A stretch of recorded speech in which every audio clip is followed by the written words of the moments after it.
Vamos a abrir nuestras Biblias una vez más por la carta de Pablo a los Romanos, por su capítulo 8, en donde, como sabéis, la mayoría hemos estado hablando en relación con el versículo 9 ampliamente acerca de la morada del Espíritu Santo en el creyente y de la obra del Espíritu Santo en el creyente. Romanos capítulo 8, versículo 9.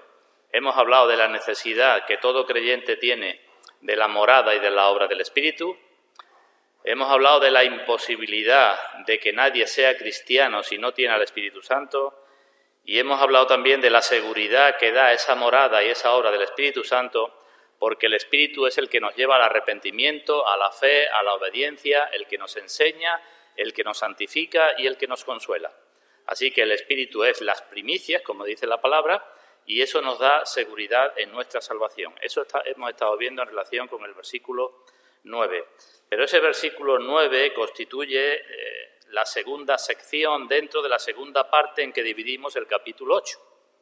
El capítulo 8 lo dividimos en una primera parte, versículos del 1 al 4, y después la segunda parte va desde el versículo 5 hasta el versículo 13. Y la primera sección de la segunda parte, versículos 5 a 8, ahí el apóstol nos ha estado mostrando la diferencia entre los creyentes y los incrédulos, los que son de la carne y los que son del Espíritu. Y a partir del versículo 9 lo que nos habla es a los cristianos directamente. En los versículos 5 a 8 ha hablado en general de diferencia entre cristianos y no cristianos, y en el versículo 9 hasta el versículo 11, pues aplica eso que ha dicho antes a los cristianos de Roma. Y en ese pasaje hemos hablado, repito, del versículo 9 ampliamente en relación con la obra del Espíritu Santo. Ahora tenemos por delante los versículos 10 y 11 que vamos a considerar mucho más brevemente. No porque lo que tengamos ahí no es importante, sino porque ya el apóstol nos ha hablado de esos asuntos, lo que tenemos en los versículos 10 y 11, en más de una ocasión anteriormente. Sabéis que el apóstol muchas veces repite las cosas, aunque con otras palabras, pero las ideas son las mismas. Y aunque, ya hemos hablado de esto, no lo vamos a saltar, pero lo pasaremos un poco más rápidamente viendo las cosas más importantes que ahí tenemos. De todas maneras, aunque lo veamos rápidamente, los versículos 10 y 11, no hemos de olvidar que se nos muestran también dos cosas fundamentales. Primera cosa, que lo que aquí se dice es para todos los creyentes, de todos los creyentes, porque está dirigiéndose a los creyentes de Roma, a todos sin excepción, pero si vosotros, o si el Espíritu mora en vosotros, así que lo que hay aquí sigue siendo para todos los creyentes. Y la segunda cosa que no debemos de olvidar es que también aquí, en estos versículos, se nos habla de la seguridad de la salvación del creyente. Eso tenemos en los versículos 10 y 11. Así que, sin más dilación, leemos entonces Romanos capítulo 8, versículos del 9 al 11, y pedimos la bendición de Dios. Vamos a leer la palabra. Versículo 9. Mas vosotros, dice más porque antes ha hablado de los de la carne, ahora se dirige a los cristianos, mas vosotros no vivís según la carne, sino según el Espíritu, ya que o porque el Espíritu de Dios mora en vosotros. Y si alguno no tiene el Espíritu de Cristo, no es de él. Versículo 10, pero si Cristo está en vosotros, el cuerpo en verdad está muerto a causa del pecado, mas el Espíritu vive a causa de la justicia. Y si el Espíritu de aquel que levantó de los muertos a Jesús mora en vosotros, el que levantó de los muertos a Cristo Jesús, vivificará también vuestros cuerpos mortales por su Espíritu que mora en vosotros. Repito que hay ideas que ya os sonarán de los capítulos anteriores, incluso de este mismo capítulo 8, pero vamos a consolidar lo que el apóstol ahí nos dice. Vamos a orar primero. Padre nuestro, gracias te damos desde nuestros corazones, porque nos permites estar un domingo más en tu presencia y porque podemos decir que estamos alegres cuando hoy toda la cristiandad celebra esa entrada de tu Hijo, nuestro Señor Jesucristo, en Jerusalén. Nosotros podemos decir que estamos alegres porque tenemos mucho más motivo para celebrar esa entrada suya, como hemos leído en nuestros corazones. Eso es lo más grande que nos ha sucedido y con ello pues recibimos todas las bendiciones que proceden de ti, con ello hemos recibido también a tu Santo Espíritu y mucho más de lo que nosotros podíamos pensar, pedir, entender y mucho más incluso de lo que podemos imaginar que tú nos tienes reservado. Así que, Padre nuestro, te damos muchas gracias por todo lo que tú eres y haces en nuestras vidas. Y venimos aquí en esta mañana y pedimos que tu Santo Espíritu, del cual hablamos y hemos leído, nos ayude en nuestra debilidad, nos fortalezca y nos haga salir de aquí más conocedores de ti, de tu obra y de lo que tú esperas de nosotros, para que seamos cristianos, como tú dices también en tu palabra, llenos de gozo y de paz por medio de tu Santo Espíritu, para que nuestro testimonio así sea más completo, más perfecto, y tú seas glorificado también por esta parte de nuestras buenas obras. En el nombre del Señor Jesucristo te lo pedimos y en Él lo esperamos. Amén. Así que, si nos fijamos, el versículo 10 habla de algo que es una realidad en el cristiano, pero si Cristo está en vosotros, el cuerpo, la verdad, está, y el espíritu está hablando del presente del cristiano, mientras que el versículo 11 habla del futuro. El espíritu vivificará también vuestros cuerpos mortales. Así que, de nuevo, vamos a hablar del presente y del futuro del cristiano, aunque digo que ya lo hicimos, por ejemplo, en el versículo 1 del capítulo 8 de este mismo capítulo, cuando ahí se nos decía que ninguna condenación hay para los que están en Cristo Jesús, que no andan conforme a la carne. Allí decíamos, ¿qué es el cristiano? La vida actual del cristiano no anda conforme a la carne. ¿Cuál es el futuro? Ninguna condenación hay. Así que, de otra manera, aquí también se nos habla del presente y del futuro. Ahora bien, fijémonos en lo primero. Versículo 10. Pero si Cristo está en vosotros, nos dice lo mismo, pero no nos dice lo mismo. Si lo comparamos con el versículo primero, ¿qué nos dijo en el versículo primero en nuestra relación, o en la relación, en lo que tiene que ver con nuestra relación de nosotros con Cristo? Versículo 1. No hay ninguna condenación para los que están en Cristo. Hemos dicho y hemos repetido que el cristiano está en Cristo, ¿verdad? Ahora, en el versículo 10 no dice eso, sino dice si Cristo está en vosotros, no dice si vosotros estáis en Cristo, sino si Cristo está en vosotros. Así que un cristiano es, digamos, aquel en el que se cumple eso por partida doble. El cristiano está en Cristo y Cristo está en el cristiano. Dos formas de decir la misma unión mística que hay entre los cristianos y Cristo. Y esto es fundamental entenderlo también. Si dejamos ahí Romanos y me acompañáis al Evangelio de Juan, capítulo 17,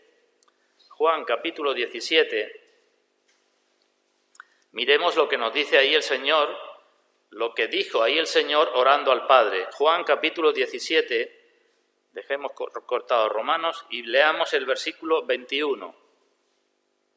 Juan 17, 21. Está orando el Señor y le dice al Padre, para que todos sean uno, fijémonos, como tú, oh Padre, en mí y yo en ti. El Señor le está diciendo al Padre, yo en ti y tú en mí, que ellos sean también uno en nosotros. Que ellos sean uno, no solamente uno entre ellos, sino uno en nosotros, de la misma forma que yo estoy en ti y tú estás en mí.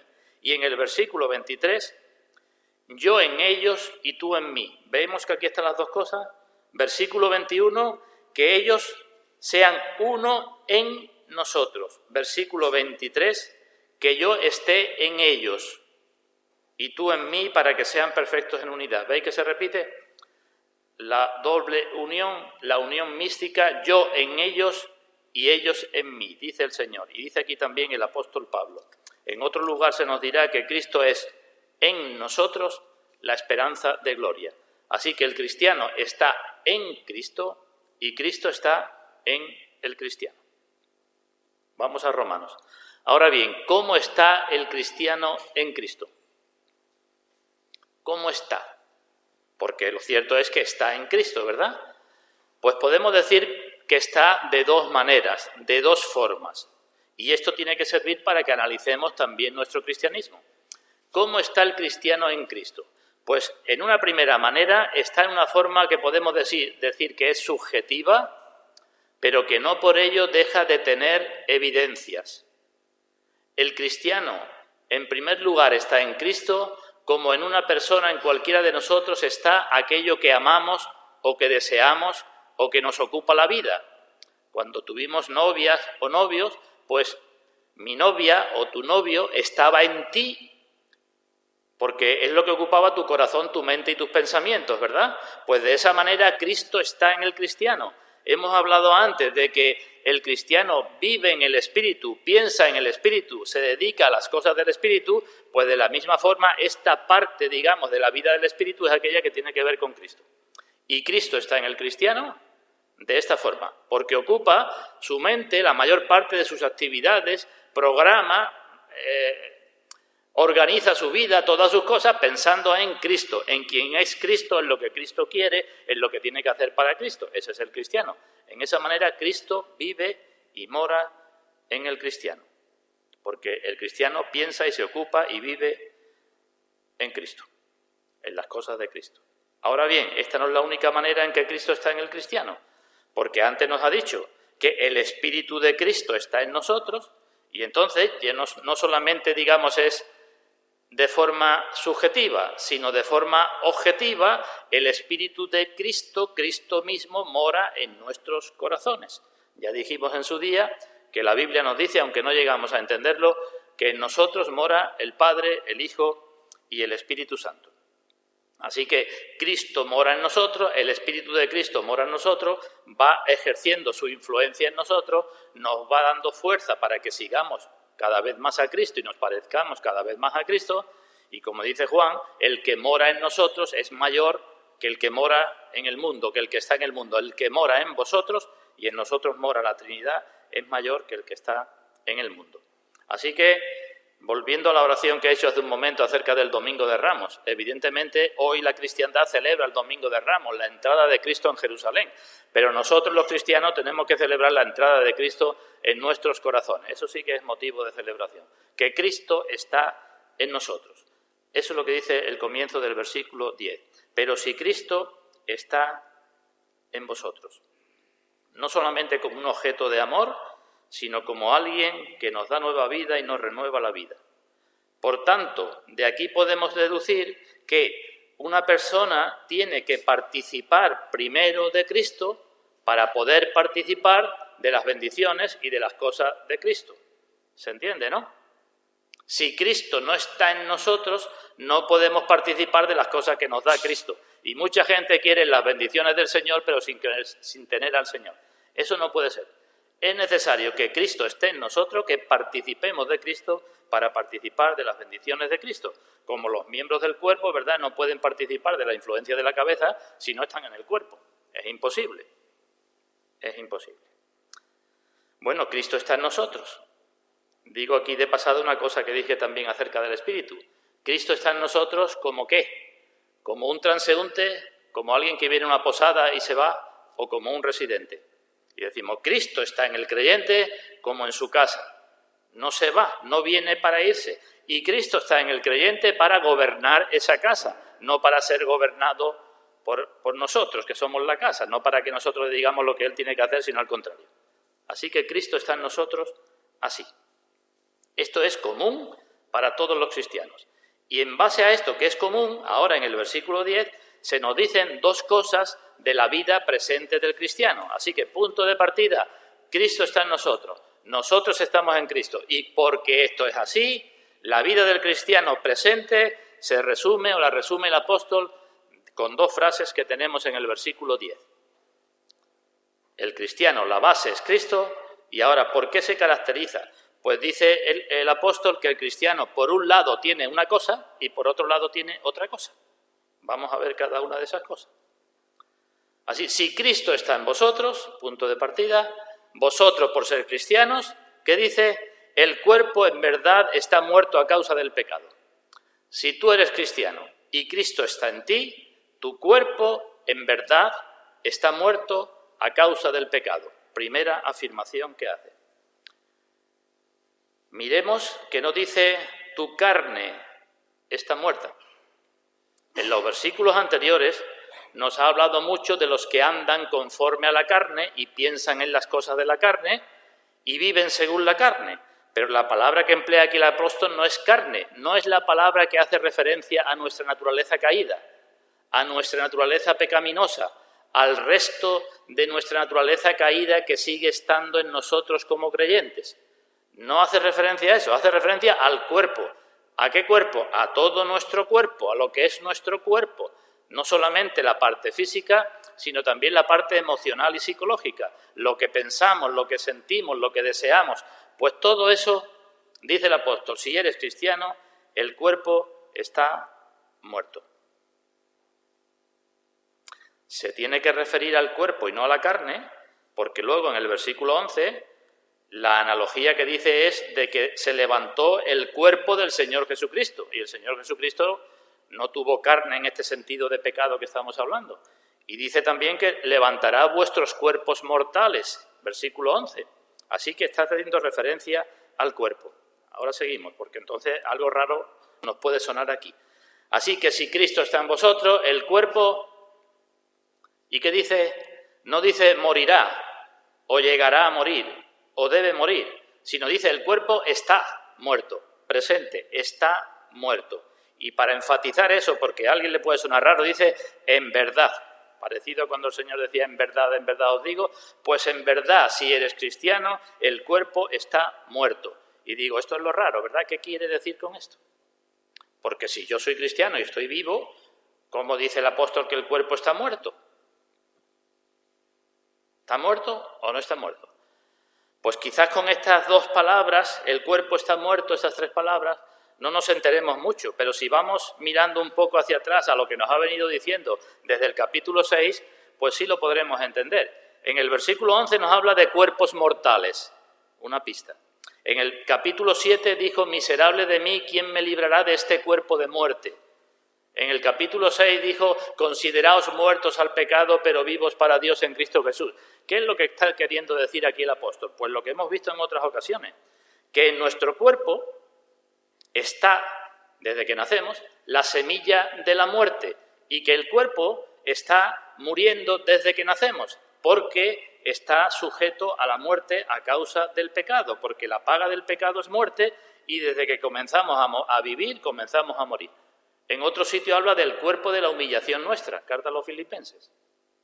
Cuando venga el Señor, transformará el cuerpo de la humillación vuestra. Eso es lo mismo que el cuerpo de muerte, lo mismo que el cuerpo muerto.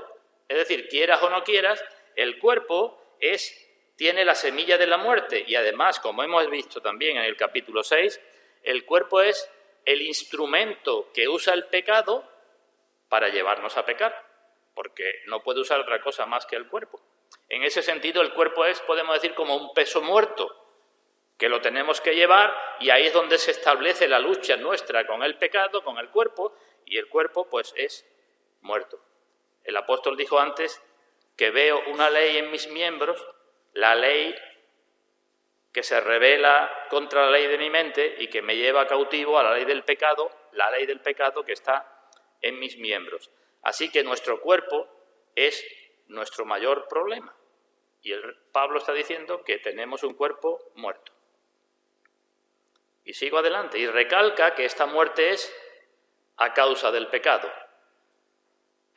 Si Cristo está en vosotros, punto de partida, vuestro cuerpo está muerto y está así a causa del pecado. Y ya comenzó a hablar de esto en Romanos capítulo 5, cuando dijo que por un hombre entró el pecado en el mundo y por el pecado la muerte, y la muerte pasó a todos por cuanto todos pecaron.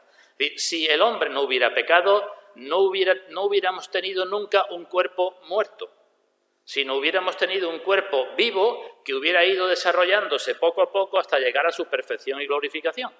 Pero a causa del pecado, cuerpo muerto a causa del pecado, pues el cuerpo es como es. Así que cuerpo muerto.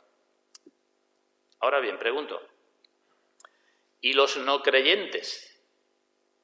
¿Qué clase de cuerpo tienen? ¿Podemos decir esto mismo para ellos también? Y decimos, claro que sí. Aunque el apóstol se está refiriendo aquí a los cristianos, porque dice, si Cristo está en vosotros, Si no fuera para los cristianos, fuera para los no cristianos, pues también para ellos el cuerpo está muerto. Es decir, hay una cosa aquí que se está enseñando a los cristianos, pero por lo menos la primera parte de esta frase es general para todo el mundo. Todo el mundo tiene un cuerpo muerto. Lo que sucede es que el incrédulo está más o menos contento con su cuerpo muerto, mientras que el cristiano dice, miserable de mí, ¿quién me librará de este cuerpo de muerte? Así que el momento actual en cuanto al cuerpo es el mismo para el cristiano que para el no cristiano, con su diferencia porque en el cristiano mora Cristo y eso ejerce una influencia, pero en el sentido de ser un cuerpo en donde se lucha con el pecado y tiene la semilla de la muerte, eso igual para todos. Ahora bien, hay una diferencia más adelante, ¿verdad? Puesto que cuando el cristiano muera, ya no tendrá que ver más con el pecado. Mientras que cuando el incrédulo muera, pues tendrá siempre que ver con el pecado. ¿Entendido, verdad? Cuerpo muerto ahora los dos, y cuando muramos acabó el cuerpo muerto para el cristiano. Ya no hay más pecado, ni enfermedad, ni muerte, ni nada de eso. Mientras que para el incrédulo seguirá habiendo culpa de pecado, poder de pecado, presencia de pecado. Y eso, como he dicho en otras ocasiones, quizás debáis tenerlo presente porque hay muchas personas que dicen, bueno, una condenación eterna por muchos pecados que haya cometido una persona durante su vida, durante 80 años de su vida, aunque hayan sido muy graves, ¿por eso merece una condenación eterna? Y se explica, es que los 80 años ha estado pecando contra Dios. Pero si no te queda claro, resulta que cuando esa persona muera, seguirá pecando todavía mucho más, porque seguirá con el poder del pecado mucho más en su vida, con la presencia del pecado, con la culpa del pecado. Será una culpa que se irá amontonando cada vez más a medida que, si podemos decir, en la eternidad va pasando el tiempo. Así que en la situación actual con respecto al cuerpo, los dos iguales, pero después no. Y como después no, vemos en el Nuevo Testamento muchas cosas que dice el apóstol, por ejemplo, porque para mí el vivir es Cristo y el morir es ganancia, y si el vivir en la carne resulta en beneficio de la obra, entonces no sé qué escoger, porque mi deseo es partir y estar con Cristo, que es muchísimo mejor que no seguir con esta lucha y con este cuerpo muerto. ¿Vale? Primera cosa de los creyentes. Base, Cristo está en nosotros. Tu cuerpo está muerto, pero gracias a Dios para el creyente hay algo más. Segunda parte del versículo 10. Por un lado vuestro cuerpo está muerto, pero por el otro el espíritu vive a causa de la justicia. Eso ya no es característico del incrédulo. Lo sabemos, ¿no? Porque Dios al creyente le dio vida cuando estaba muerto en sus delitos y pecados. Así que esto es característico del creyente nada más. Cuerpo muerto, pero el espíritu vive a causa de la justicia. ¿Qué palabra es esta espíritu que en nuestras versiones está con letra minúscula, Reina Valera del 60? Aquí hay también, como en tantas cosas de la Escritura, no falta las distintas opiniones. ¿Y por qué? Pues porque, como me parece que ya os he dicho también en alguna ocasión, el Nuevo Testamento, los manuscritos del Nuevo Testamento está escrito en letras mayúsculas. Son manuscritos unciales, que se llaman, letras mayúsculas. Y si en letra es la letra mayúscula, cuando uno se enfrenta con la palabra espíritu, pues no sabe si está refiriéndose al Espíritu Santo o se está refiriendo a nuestro propio espíritu. Algunos dicen que aquí se habla del Espíritu Santo y otros dicen que aquí se habla del Espíritu nuestro. Más bien pienso que por el contexto se está hablando de nuestro espíritu, que es correcta nuestra traducción con letra minúscula. Así que el cristiano tiene el cuerpo muerto, pero el espíritu vive a causa de la justicia. ¿Qué dice acerca del espíritu? Dice, ¿vivirá? Tampoco está hablando de tiempo presente todavía, ¿verdad? El espíritu vive a causa de la justicia. No hace referencia a la vida futura, sino a la vida actual. Es decir, que así como en el cuerpo está la semilla de la muerte, en el espíritu del cristiano está la semilla de la vida. Es lo mismo que decir que ha nacido de nuevo, o todas las formas que tiene el Nuevo Testamento de hablarnos de este aspecto. O que somos participantes de la naturaleza divina, es lo mismo. El espíritu vive porque ha sido hecho participante de la naturaleza divina. He citado antes Efesios 2:1. Él os dio vida a vosotros cuando estabais muertos en vuestros delitos y pecados. ¿Qué vida dio? El Espíritu está vivo. El Señor Jesucristo dijo, el que oye mi palabra y cree al que me envió, tiene vida eterna y no vendrá condenación porque ha pasado de muerte a vida. El que cree, que es lo mismo que decir, el que tiene a Cristo, el que está en Cristo, aunque el cuerpo esté muerto, tiene vida, su espíritu está vivo. ¿Y por qué está vivo? Seguimos con Romanos 8:10. Pues vive, dice, a causa de la justicia. El cuerpo está muerto a causa del pecado, semilla del pecado.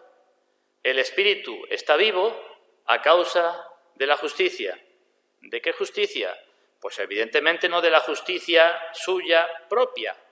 Dice Pablo en la carta a los Filipenses que él no se agarra a su propia justicia, sino a la justicia que es de Dios por la fe en Jesucristo, ¿verdad? Porque todo lo que podía ser su justicia lo considera una basura. Así que a causa de la justicia de Dios en Jesucristo, de la que nos habló también desde el capítulo 3 de esta misma carta. Él es el justo y el que justifica al que es de la fe en Jesús. Así que el Espíritu está vivo a causa de la justicia. ¿De qué justicia? De la justicia de Dios. ¿De qué justicia de Dios? Pues de la justicia de Dios que se nos imputa, digo que todo esto ya lo hemos hablado. El Espíritu está vivo porque cuando uno nace de nuevo, Dios te adjudica la justicia del Señor Jesucristo, su propia justicia, está vivo porque Dios ha hecho una declaración legal, pero también está vivo porque se nos da una justicia por medio del Espíritu Santo, se nos imparte una justicia, no solamente se nos imputa, sino se nos dan herramientas para que podamos vivir cada vez más en justicia.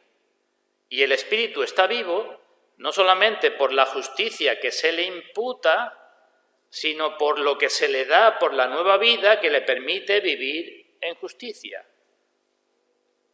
¿Entendido? El cuerpo está muerto, si Cristo está en vosotros, el cuerpo está muerto a causa del pecado y vuestro espíritu vive no solamente porque se le ha dado algo, sino porque además está haciendo algo con eso que se le ha dado y está viviendo cada vez más en justicia. ¿Qué es lo que tenemos aquí? Pues en realidad la redención por completo, la historia de la salvación. ¿El hombre natural cómo está? Pregunto. Muerto. ¿Muerto en qué? ¿En cuerpo? Está muerto en cuerpo, ¿no? ¿Y en alma? ¿Y en alma? ¿Y en espíritu? En espíritu también. El hombre natural está muerto. ¿Y la redención en qué consiste? En que se nos dé vida. ¿Vida dónde? En el cuerpo, en el alma y en el espíritu. Lo que sucede es que la salvación, digamos, ahora para el creyente en esta vida solamente es parcial, porque el cuerpo sigue estando muerto, mientras que el espíritu vive. Aquí el apóstol no está intentando explicar la constitución de la persona. Sabéis que alguna gente dicen que somos seres dicotómicos, tenemos solamente cuerpo y espíritu, o cuerpo y alma, y otros hablan de que somos seres con tres partes, cuerpo, alma y espíritu. Yo pienso que esto es lo correcto. Cuerpo, físico, alma, sentimiento, psicología y espíritu, aquella parte que nos conecta con Dios. Aunque algunos dicen que el alma, y pueden tener razón, es como la escalera que une la planta baja con el piso de arriba. El alma está unida al cuerpo, el alma está unida al espíritu, de alguna forma está ahí en medio. Pero el apóstol no está intentando aquí explicar esto. Y lo que estoy diciendo es que nacemos muertos al completo y que la salvación es una salvación también de vida al completo. Nuestro espíritu, ¿dónde está? Ahora vivo. Carta a los Efesios. Habéis sido sentados en los lugares celestiales con Cristo Jesús. Ya está vivo el espíritu. Pero el cuerpo todavía no. El cuerpo tiene que pasar por la muerte. Y esto es posible porque tenemos las primicias del espíritu. Y puesto que tenemos las primicias del espíritu, dirá Pablo más adelante en el capítulo 8, si lo tenéis abierto, Romanos 8:23, que habla no solamente de nosotros, sino de la creación, y dice que la creación y nosotros estamos como de parto. La creación está de parto a causa del pecado, y nosotros también, dice, gemimos, Romanos 8:23, gemimos dentro de nosotros mismos, esperando la adopción, la redención de nuestro cuerpo. Gemimos dentro de nosotros mismos, porque nos vemos así. Así es el creyente. Tiene un espíritu vivo, pero tiene un cuerpo muerto y tiene que estar luchando, y eso es lo que nos ha dicho en el capítulo 6, ¿verdad? Que no porque estemos bajo la gracia podemos hacer lo que queramos. Esto lo dice el apóstol de muchas formas en otros pasajes. Por ejemplo, en segunda carta a los Corintios, no lo vamos a buscar, pero dice: aunque nuestro hombre exterior se va desgastando día a día, el cuerpo de muerte va cada día empeorando, el hombre interior, que es lo mismo que decir el espíritu, se renueva también día a día. Y sabemos que si nuestra morada terrestre, este tabernáculo, se deshiciere, este cuerpo de muerte, tenemos de Dios un edificio, una casa no hecha de manos, eterna en los cielos. Y sigue diciendo el apóstol: y por eso también gemimos, deseando ser revestidos de aquella habitación celestial. Así que, ¿eres cristiano? Pues si eres cristiano, Cristo está en ti, tanto de forma subjetiva, porque te llenará tu mente, tu corazón, tus deseos, tus pensamientos, tanto como forma objetiva, porque mora en ti con su influencia, y si eso es así, tu cuerpo estará muerto, tu espíritu estará vivo, y tú estarás deseando de que se te deshaga ya de una vez de ese cuerpo de muerte. Eso será la vida del cristiano, vida presente del cristiano, ¿vale? Vamos rápidamente, versículo siguiente, versículo 11.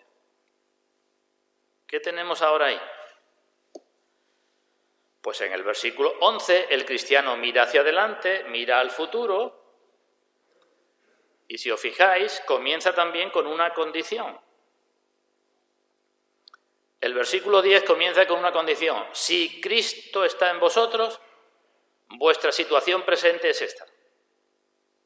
Versículo 11 empieza con otra condición: si el Espíritu está en vosotros, vuestra condición futura será esa. Es lo mismo. Lo que nos está diciendo es: si Cristo no está en vosotros, no tenéis vida espiritual ahora. Y si el Espíritu no está en vosotros, no tendréis un cuerpo vivificado después. Es lo mismo, está hablando de la redención en realidad. Sí esto, sí lo otro. En realidad terminó el versículo 9 también con otro condicional. Está el apóstol diciendo: si tenéis esto, tendréis lo otro. Si tenéis, tenéis lo otro. Si tenéis, tendréis. ¿Cómo terminó el versículo 9? Y si alguno no tiene el Espíritu de Cristo, no tiene a Cristo. Y si Cristo no está en uno, pues vuestro espíritu no está vivo. Y si el Espíritu no está, versículo 11, pues vuestros cuerpos no serán vivificados. Bueno, pues veamos el versículo 11 también rápidamente. ¿Qué significa esta vivificación del cuerpo? Si el Espíritu de aquel que levantó de los muertos a Jesús está en vosotros, ese mismo Espíritu vivificará también vuestros cuerpos mortales. Hay por ahí una teología que tiene que ver mucho con la sanidad y los milagros de sanidad. Y algunos se agarran a este versículo y a otros versículos similares para decir que lo que se está hablando aquí, a lo que se hace referencia aquí es a la sanidad física. Tenéis un cuerpo muerto a causa del pecado, con muchos problemas y muchas enfermedades, pero si el Espíritu está en vosotros, el Espíritu sanará vuestros cuerpos. Y algunos llegan a decir: el cristiano o nunca se pone enfermo, o si se pone enfermo, la enfermedad no le dura mucho tiempo. Y si le dura mucho tiempo es que no tiene demasiada fe, a lo mejor ni es cristiano. Evidentemente esto no tiene ni pies ni cabeza. No se está hablando en todo el pasaje en absoluto de enfermedades. Repito que hay otros versículos que se agarran también. Aquel de Isaías, capítulo 53, donde dice: llevó él nuestras enfermedades. Y lo ves, mira, llevó nuestras enfermedades. Entonces la obra de expiación en la cruz también sirve para sanar nuestras enfermedades. No solamente para sanar el alma, sino para sanar nuestras enfermedades. Eso no es bíblico, eso no es correcto. Sí es bíblico que el cristiano que vive en santidad evitará muchísimas enfermedades. Eso sí es bíblico. El cristiano que vive considerando que su cuerpo es templo del Espíritu Santo estará libre de multitud de enfermedades. Pero en ningún sitio de la Escritura se nos dice que el cristiano verdadero no se va a poner enfermo. Ha sido al contrario la experiencia de los grandes cristianos. Dios ha usado la enfermedad para la madurez, para hacer que las personas cristianas maduren en muchas cosas. Así que no hace referencia a enfermedad física. Entonces, ¿a qué hace referencia? Vivificará vuestros cuerpos. Pues hace referencia a la resurrección y glorificación de nuestros cuerpos. Si el Espíritu, es decir, si vuestro problema es que tenéis un cuerpo muerto, ese es vuestro problema, es el problema del cristiano, aunque Cristo esté en vosotros y aunque el Espíritu esté en vosotros, tenéis un cuerpo muerto, tened seguridad de que llegará un día que ese Espíritu vivificará vuestros cuerpos, resucitará vuestros cuerpos y glorificará vuestros cuerpos. Mirad qué construcción tan rara tiene el versículo 11. Leedla de nuevo, haced el favor. ¿No es un poco liada? ¿Por qué se caracteriza el versículo 11? Y decimos, porque repite dos veces dos cosas. Cuando podía haber dicho a los Romanos 8:11, lo podía haber dicho de una vez nada más, ¿verdad? Podía haber dicho, si el Espíritu del que levantó de los muertos a Jesús mora en vosotros, vivificará vuestros cuerpos. Pero repite dos veces, y mora en vosotros, y repite dos veces, del que levantó a Jesús de los muertos, levantará también. Cuando Faraón tuvo el doble sueño que José interpretó, ¿nos acordamos? Pues cuando José dio la interpretación, lo tenemos en el libro de Génesis, dijo, y el sueño es doble porque de parte de Dios la cosa es firme. Dios te lo repite dos veces para que tengas completa seguridad. Y creo que aquí se puede aplicar eso mismo. Como hay tanto cristiano o tanto cristianismo que duda de la resurrección de Cristo y que duda de la resurrección de sus propios cuerpos glorificados, pues aquí tenemos la misma enseñanza por partida doble. ¿Qué dice del Cristo? Pues que el Espíritu de aquel que levantó de los muertos a Jesús y después el que levantó de los muertos a Cristo Jesús. Y después, eso dos veces, y después dice, el Espíritu ese mora en vosotros. Y termina el versículo diciendo, por su Espíritu que mora en vosotros. Así que se está hablando aquí de una realidad, de algo que forma parte esencial de nuestra fe. Una cosa más a destacar. Fijémonos que la palabra que se usa para nuestra resurrección no es la misma que se usa para la resurrección de Cristo. Versículo 11, ¿qué dice? De Cristo, ¿qué dice? Que el Espíritu, ¿qué? Lo levantó. Y de nosotros, ¿qué se dice? Que el Espíritu nos vivificará. Es una palabra mucho más fuerte. ¿Por qué no se emplea la palabra vivificar para el Señor Jesucristo? Y decimos, porque el Señor no tenía un cuerpo muerto.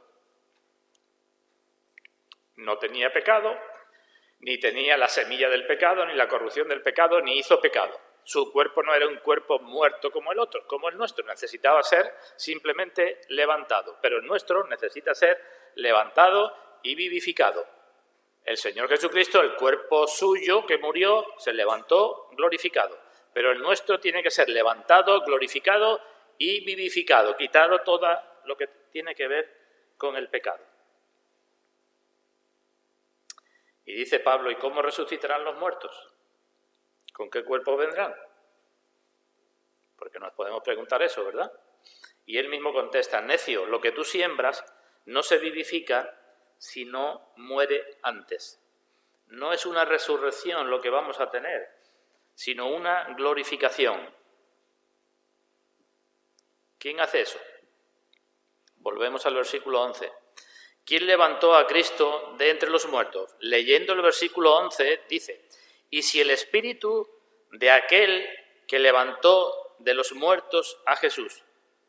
¿Vemos ahí la Trinidad? El Espíritu de alguien, de aquel que levantó de los muertos a Jesús. El Espíritu, el Padre y el Hijo. Aquí se nos está diciendo que Dios el Padre, como dice en otros pasajes, levantó de los muertos a Jesús mediante su Espíritu. Dice en la carta a los Romanos, os lo leo, en el capítulo 4, cuando habla de Abraham y del ejemplo de fe de Abraham, que Dios es el que da vida a los muertos. El Padre levantó al Hijo, pero también sabemos que hay pasajes donde el Señor Jesucristo dice que Él es el que da vida, y hay otros pasajes en los que dice que el Espíritu Santo es el que da vida. El Señor dijo: como el Padre levanta a los muertos y les da vida, así también el Hijo a los que quiere da vida. Y esta es la voluntad del Padre, que todo el que ve al Hijo y cree en Él tenga vida eterna, y yo le resucitaré en el día postrero. Y sabemos que hay pasajes que dice: la letra mata, pero el Espíritu vivifica, la misma palabra, el Espíritu vivifica. Entonces, ¿qué? ¿Quién nos levantará a nosotros? Y decimos: Dios, la Trinidad. Lo que pasa es que cada vez que nos metemos con este asunto, pues nos metemos en asuntos que no podemos entender bien. Pero no somos unitarios, como los testigos de Jehová, sino que somos trinitarios. Creemos en la obra del Padre, del Hijo y del Espíritu Santo, y es fundamental que esto lo tengamos presente en el día de hoy, hermanos. Somos trinitarios. Los cristianos creemos en la Trinidad, aunque no lleguemos a comprenderla. Hoy hay muchos cristianos que se fijan únicamente en el Espíritu, a ver lo que hace el Espíritu, los dones y los milagros del Espíritu. Hay otros que se llaman cristianos que son muy ecuménicos y se fijan solamente en Dios el Padre, y da igual, tú creyendo en Dios el Padre no te hace falta el Señor Jesucristo para nada. Y hay una corriente importante hoy dentro del cristianismo que solamente el Señor Jesucristo importa, porque es muy bueno y nos pasa la mano por encima de todas las cosas, y Dios el Padre es demasiado severo. Así que nosotros creemos en Jesús y ya está, porque Jesús nos permite, hacer barbaridades. Hoy hay muchas barbaridades en muchas iglesias que se llaman evangélicas. Bueno, pues como Dios, el Dios Trino, es el que está implicado en nuestra salvación, podemos tener completa seguridad. Y podemos tener completa seguridad porque tenemos las primicias del Espíritu. El Espíritu nos ha sellado, porque el cristiano ya experimenta en su vida el arrepentimiento, la fe, la obediencia, la enseñanza del Espíritu, la santificación y el consuelo del Espíritu. La persona que va en su vida experimentando eso, pues puede tener seguridad de que algún día su cuerpo mortal será también vivificado. El que comenzó en vosotros la buena obra, ¿qué dice? La perfeccionará. ¿Hasta cuándo? ¿Nos acordamos? ¿Qué dice? ¿Hasta que muráis? No, hasta el día de Jesucristo. ¿Esto qué es? Hasta el día que vuelva Cristo. Y hasta el día ese estará perfeccionando, porque no será hasta ese día cuando tendremos cuerpos vivificados y glorificados. Así que el que comenzó la buena obra la perfeccionará hasta ese día. Vemos entonces necesidad. Cuerpo muerto, pues necesitamos un cuerpo vivificado. El Señor Jesucristo, Evangelio de Juan, capítulo 14, cuando dijo: no se turbe vuestro corazón ni tenga miedo, creéis en Dios, creéis también en mí. En la casa de mi Padre muchas moradas hay. Voy ¿a qué? A preparar lugar para vosotros. Y cuando vuelva os tomaré a mí mismo. Pero muy bien, el Señor fue a preparar lugar para nosotros, pero nosotros estamos preparados para el lugar. Y decimos: no. Tenemos el lugar preparado, pero tendremos que ser preparados para el lugar. Porque el cuerpo que tenemos ahora no es un cuerpo apropiado para que more el Espíritu Santo siempre.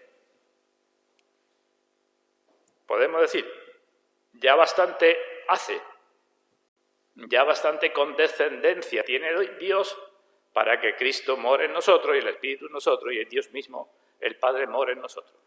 Pero eso no será siempre. Tendremos unos cuerpos vivificados, preparados para el lugar. La primera carta a los Corintios, en su capítulo 15, vamos a leer unos pasajes. El apóstol habla mucho de este asunto. Ahí tenemos el gran capítulo de la resurrección. 1 Corintios, capítulo 15. Versículo 20.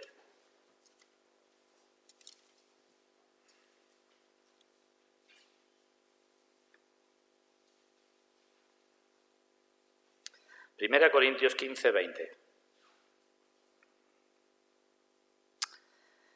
Mas ahora Cristo ha resucitado de los muertos, primicia de los que durmieron es hecho. Primicia. ¿Qué significa primicia? El anticipo de la cosecha. Y la cosecha no va a ser en el propio Cristo, sino en los que son de Cristo.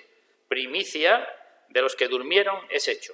Porque por cuanto la muerte entró por un hombre, también por un hombre, la resurrección de los muertos. Porque así como en Adán todos mueren, también en Cristo todos serán, la misma palabra, vivificados. No dice todos serán levantados. No vamos a ser levantados. ¿Qué pasó con Lázaro? ¿Qué pasó? ¿Qué pasó con Lázaro? Pues que Lázaro fue resucitado. ¿Y cómo resucitó? Con un cuerpo muerto, igual que con el que murió. Eso es lo que le pasó a Lázaro, ¿verdad? No fue vivificado en este sentido. Pero nosotros, en Cristo, seremos vivificados. Versículo 23, pero cada uno en su debido orden. Cristo las primicias, luego los que son de Cristo en su venida. Así que esto forma parte de la enseñanza de la Escritura, de lo que nos enseña el Espíritu Santo. Esto forma parte de la santificación del creyente, el mirar la vida futura.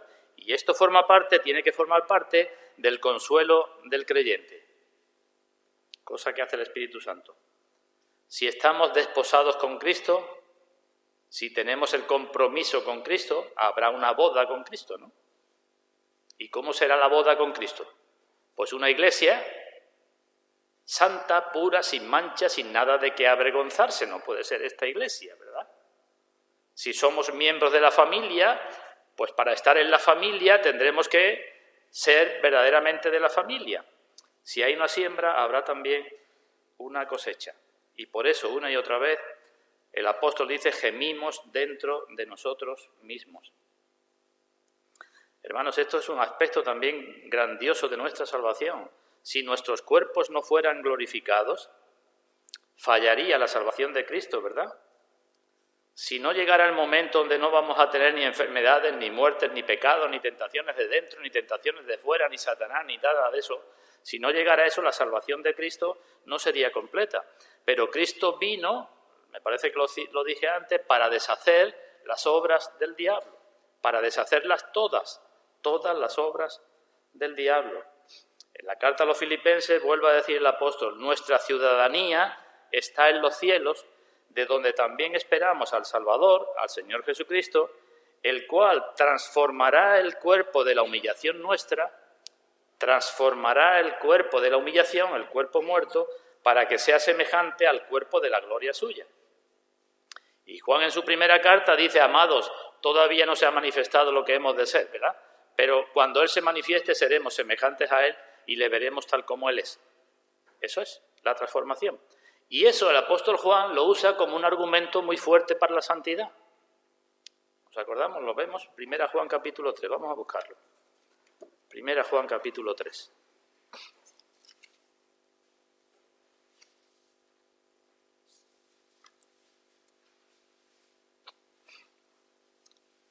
Versículos 2 y 3.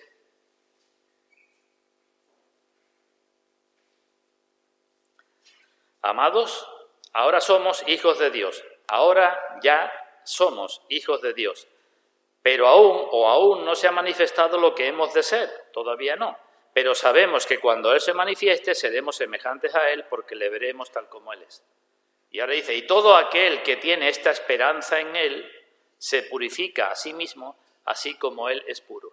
Es decir, el mirar la resurrección gloriosa de los cuerpos, la vivificación de nuestros cuerpos, el tener presente que ya se acaba la lucha, que se acaba, que estamos aquí, ¿cómo estamos aquí?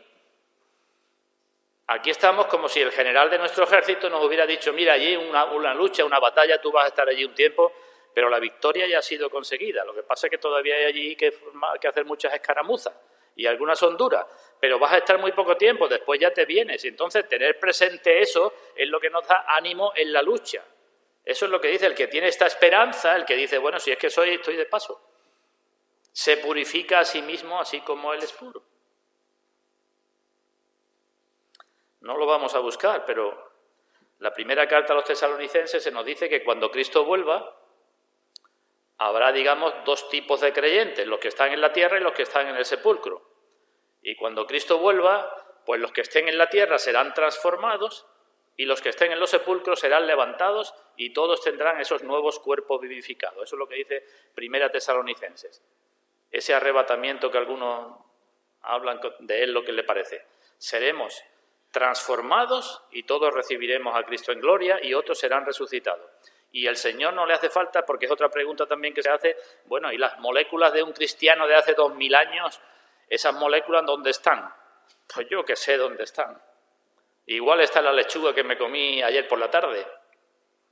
No se sabe, pero Dios no necesita los elementos iniciales constituyentes para levantar el nuevo cuerpo. Igual que no necesitó de las moléculas iniciales para hacer la creación, ni mucho menos. Y una última pregunta. ¿Nos conoceremos o no nos conoceremos cuando estén nuestros cuerpos vivificados? Y la respuesta es sí. Acordémonos de Juan, Pedro y Santiago en el monte de la Transfiguración. ¿A quiénes vieron? A Moisés y a Elías. Los vieron y los conocieron, ¿no? No sabéis, no sé, pero los conocieron. Moisés como representante de uno que murió. Como uno que murió, representante de los que mueren.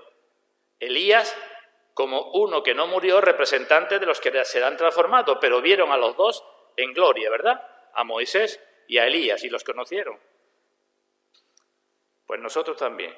Seremos distintos, no sé cómo, pero seremos conocidos. Volvemos a 1 Corintios. Vamos a leer unos versículos ahí que son de mucho ánimo. 1 Corintios capítulo 15, versículo 50. 1 Corintios 15, 50. Leo unos cuantos versículos. Pero esto digo, hermanos, que la carne y la sangre no pueden heredar el reino de Dios, ni la corrupción hereda la incorrupción. He aquí os digo un misterio, no todos dormiremos, pero todos seremos transformados, lo mismo que en 1 Tesalonicenses. La Biblia, la muerte del creyente le llama dormir. No todos dormiremos, pero todos seremos transformados. En un momento, en un abrir y cerrar de ojos, a la final trompeta, porque se tocará la trompeta y los muertos serán resucitados incorruptibles y nosotros seremos transformados. Ahí están los dos tipos. Porque es necesario que esto corruptible se vista de incorrupción y esto mortal se vista de inmortalidad.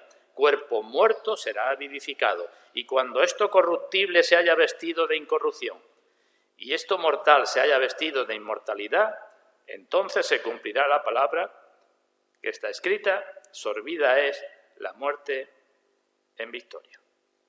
¿Dónde está, oh muerte, tu aguijón? Esta es la forma de mirar el cristiano a la muerte. ¿Dónde está, oh sepulcro, tu victoria? Versículo 57. Gracias sean dadas a Dios, que nos da la victoria por medio de nuestro Señor Jesucristo. Y por todo esto, así que, hermanos míos, amados, aunque tenéis un cuerpo muerto, aunque estáis en una batalla sin igual, aunque tenéis tantos problemas y tantas dificultades y tantas limitaciones y tantas debilidades, así que por esto estad firmes y constantes, creciendo en la obra del Señor siempre, sabiendo que vuestro trabajo en el Señor no es en vano. ¿Cuál es el título de la predicación que tenéis en la guía del culto? Ánimo en la depresión. Alguno estará diciendo, bueno, ¿y dónde está aquí el ánimo en la depresión? O alguno quizás esperaba que Emilio hablara hoy mucho acerca de la depresión. Pues aquí está el ánimo en la depresión. Ante la perspectiva que tenemos como cristianos, ¿cómo puede haber cristianos desanimados? ¿Cuál es tu vida presente?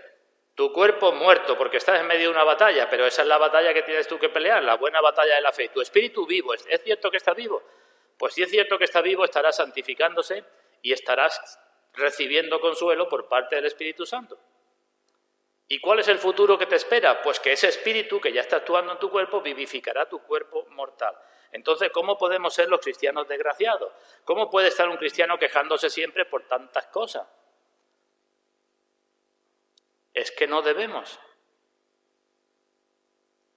Debemos mirar más la doctrina esta que estamos analizando de la resurrección y glorificación de nuestros cuerpos. No vamos a estar aquí una eternidad, como dice Pablo que es la tribulación aquí. Esta leve tribulación momentánea, eso dice, leve, ¿Por qué? Porque como mucho vas a vivir 80 años. Hermanos, ¿cuántos años hace que nos conocemos? Ya unos cuantos, ¿verdad? ¿Cómo han pasado los 10 o 20 o 30 últimos años por tu vida? Porque por la mía, pues, parece que ayer fue cuando hicimos la obra de la capilla y parece que ayer fue cuando comenzamos a repartir folletos por el pueblo y parece que esta leve tribulación momentánea es de poco tiempo y además no es tan grande. No habéis resistido hasta la sangre todavía combatiendo o luchando contra el pecado. Y además no solamente esperas que tu cuerpo sea transformado, sino esperas un cielo nuevo y una tierra nueva. Si eso te desanimas en tu trabajo, que estás siempre con el trabajo, te desanimas con tu familia, te desanimas con tus amigos que son incrédulos, pues no solamente vas a ser transformado tú, sino que vas a estar en un cielo y una tierra nueva donde mora la justicia. Tienes razón para mirar hacia adelante, ¿no? Pues si lo hacemos, miramos un poco más hacia el futuro, hacia las cosas de arriba, esto nos ayudará a dos cosas que son fundamentales en nuestra vida. Si Cristo está en vosotros, vuestro cuerpo está muerto, vuestro espíritu está vivo, vuestro cuerpo será vivificado, el mundo entero será transformado y si miras esto te ayudará a vivir más santamente y a morir más tranquilamente. ¿Qué dos cosas más importantes como cristianos? ¿La repito? Si miramos esto como debemos mirarlo, viviremos más santamente y moriremos más confortablemente. Si tenemos al Espíritu haciendo la obra en nuestro interior y yo estoy, digamos, en lucha constante con mi cuerpo muerto, ¿cómo no me voy a entregar más al Espíritu para que el Espíritu haga su obra en mí? El problema de los incrédulos ante la muerte, ¿cuál es, hermano? Creo que son dos problemas. Cuando un incrédulo va a morir, tiene dos grandes problemas. Primer problema, que sabe que se le acaba aquello para lo que ha vivido. Ha vivido para la vida, para los gozos temporales, para los deleites y los placeres del cuerpo y del pecado, y dice, esto ya se acaba, ¿y ahora qué pasa? Un gran pesar. Y el otro pesar, el otro problema, que sabe o entiende que tiene que dar cuentas, que va a ir a un juicio. Esa es la muerte triste de un incrédulo. Pero ¿y el creyente? Pues todo lo contrario. ¿Cómo mira el creyente la muerte? No como un castigo, sino como la liberación del cuerpo de pecado que tenemos, ¿no? Así que, si el cuerpo que tengo así, ¿cómo voy a vivir dándole satisfacción al cuerpo? Si es que este cuerpo es el que me limita y el que me lleva al pecado y el que me hace separar del Señor y el que entristece al Espíritu Santo, pues diré como el apóstol Pablo, lucharé como un atleta y me golpearé a mí mismo, a mi propio cuerpo, para que yo tenga que funcionar como funciono. Y me voy a limitar a mí mismo, incluso en cosas que son lícitas, porque no me voy a dejar dominar por ninguna cosa, aunque sea lícita. ¿Cómo voy a estar viviendo dándole placeres o deleites al cuerpo, que es un cuerpo muerto? Si lo que deseo es ser desprendido de este cuerpo de muerte. ¿Cómo no me voy a esforzar por vivir más en obediencia? ¿Cómo no me voy a esforzar por usar mejor mi cuerpo? ¿Cómo no me voy a esforzar por presentar mi cuerpo en sacrificio vivo, santo, agradable a Dios? ¿Entendemos cómo nos muestra el Nuevo Testamento y la carta a los Romanos la santificación, hermanos? He dicho desde el principio, en el capítulo 8 de Romanos se nos habla de seguridad de salvación, pero también se nos habla de santificación, y por eso algunos dicen, capítulo 8, santificación, pero no es el tema fundamental, aunque sí está. Entonces, ¿cómo entendemos la santificación? ¿Cómo debemos entenderla? Para un cristiano la santificación no es cuestión de obligación, no puede ser cuestión de obligación, es cuestión de deseo, es cuestión de anhelo. ¿Por qué Moisés no quiso ser considerado hijo de la hija del faraón? Y prefirió mejor los vituperios de Cristo que los tesoros de los egipcios. Por esto mismo, porque tenía puesta la mirada, ¿dónde? En el galardón, dice. Porque tenía puesta la mirada en el galardón, en lo que le esperaba, pues dijo, todo lo demás es basura, todos los tesoros. Y además, si tengo que sufrir por estar mirando el galardón, pues sufro. Pero para mí eso es mejor que ser el príncipe de Egipto. Y el Señor Jesucristo, Pues por el gozo puesto delante de él, mirando hacia arriba, sufrió el oprobio. Así que, como hemos leído, hermanos míos, amados, estad firmes y constantes, creciendo siempre en la obra del Señor, sabiendo que nuestro trabajo no es en vano. ¿Vamos a malgastar el tiempo comiendo y bebiendo, haciendo de nosotros o para nosotros el lema de los incrédulos? ¿Cuál es el lema de los incrédulos? Comamos y bebamos, que mañana moriremos. Cuando ya me esté muriendo ya no puedo ni comer ni beber. ¡Ay, qué pena! Y digo, yo como cristiano voy a malgastar mi tiempo haciendo que eso sea mi forma de vivir. Comamos y bebamos, eso será lo menos para mí, ¿no? Esa es la forma de ver la santidad. Y la otra cosa que es fundamental, si vivimos mirando el futuro, moriremos más confortablemente. ¿No queremos morir mejor? ¿No querríamos morir diciendo, ¿dónde está muerte tu aguijón? Que venga cuando quiera, prefiero partir y estar con Cristo, que es muchísimo mejor. Pues claro que sí, ¿verdad? Digo, qué distinto para el incrédulo para el creyente. Por tanto, no se entiende un cristiano que esté agarrado con uñas y dientes a las cosas de aquí abajo. A medida que el Espíritu hace su obra en nosotros, el cristiano, el verdadero cristiano, va cada vez, yo lo digo así, más ligero de equipaje. Ya se va desprendiendo, mirad, si yo estoy en una lucha y sé que tengo que llegar a aquella puerta y me cuesta trabajo llegar a aquella puerta, pues intentaré desde aquí hasta allí desprenderme de más cosas, de todo lo que pueda, ¿verdad? Porque todo es una carga. ¿No dice eso la carta a los Hebreos, capítulo 12, versículo 1?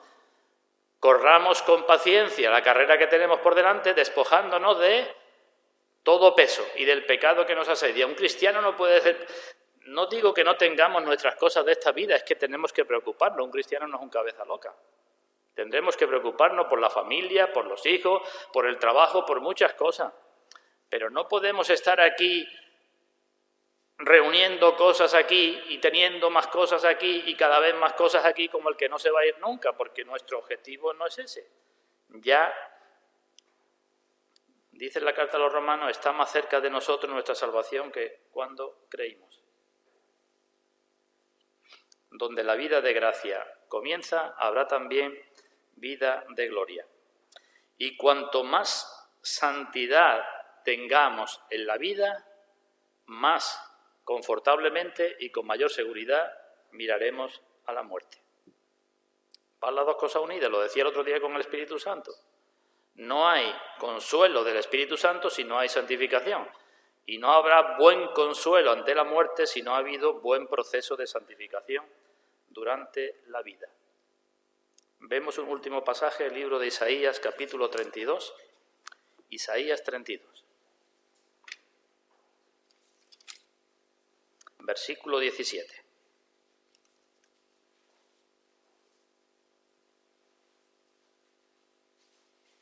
Isaías 32, 17.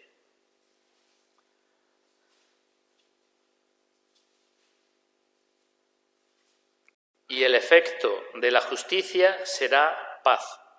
El efecto es... ¿Qué es el efecto? La consecuencia, ¿no? Lo que viene detrás, ¿no? El efecto de la justicia será paz. Y la labor de la justicia es lo mismo, lo que se resulta, reposo y seguridad para siempre. El espíritu vive a causa de la justicia y el cuerpo será vivificado por el Espíritu Santo. Y el efecto de esa justicia será paz, reposo y seguridad para siempre. Y mi pueblo habitará en morada de paz, en habitaciones seguras y en recreos de reposo. No es que el cuerpo sea liberado del espíritu porque el cuerpo es malo y el espíritu bueno, como decía la filosofía griega. ¿Sabéis eso, verdad? El cuerpo, pues la cárcel del alma, y a ver si nos vamos y el cuerpo se queda aquí. No es eso. El cristiano quiere que su cuerpo sea vivificado por el espíritu. El Evangelio es también buenas noticias para el cuerpo, no solamente buenas noticias para el espíritu. Y si tenemos en la cabeza aquel versículo del capítulo 7, que creo que todos nos acordamos, capítulo 7 de Romanos, versículo 24, que dice: «Miserable de mí, ¿quién me librará de este cuerpo de muerte?». ¿Acordamos? Eso es una parte de la vida del cristiano. Miserable de mí, ¿quién me librará de este cuerpo de muerte, de este cuerpo que está muerto, de este cuerpo que me lleva al pecado, de este cuerpo que no puedo pestañear? Miserable de mí, pues aquí en el capítulo 8 el mismo apóstol da la respuesta. El espíritu de aquel que levantó a Cristo Jesús de los muertos vivificará también vuestros cuerpos mortales. Llegará un momento en que ya no dirás más: miserable de mí, ¿quién me librará de este cuerpo de muerte? Así que, hermanos, ánimo. Si Dios es por nosotros, pero no solamente por nosotros, sino también con nosotros y también en nosotros, todo eso. Si Dios es por nosotros, Dios está a tu favor y Dios está contigo y Dios está dentro de ti, por nosotros, con nosotros y en nosotros, entonces, ¿quién contra nosotros?